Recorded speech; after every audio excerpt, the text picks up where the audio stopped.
Hello everyone, today we will talk about how to fix the app of Speaky. You will go to settings,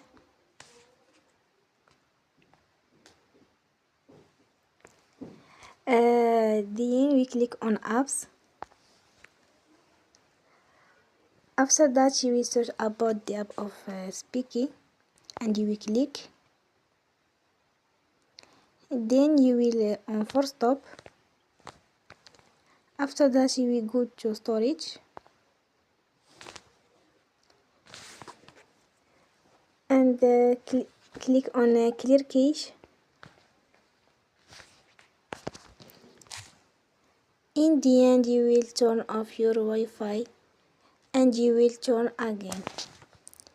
Don't forget to support us by like and subscribe. See you next time.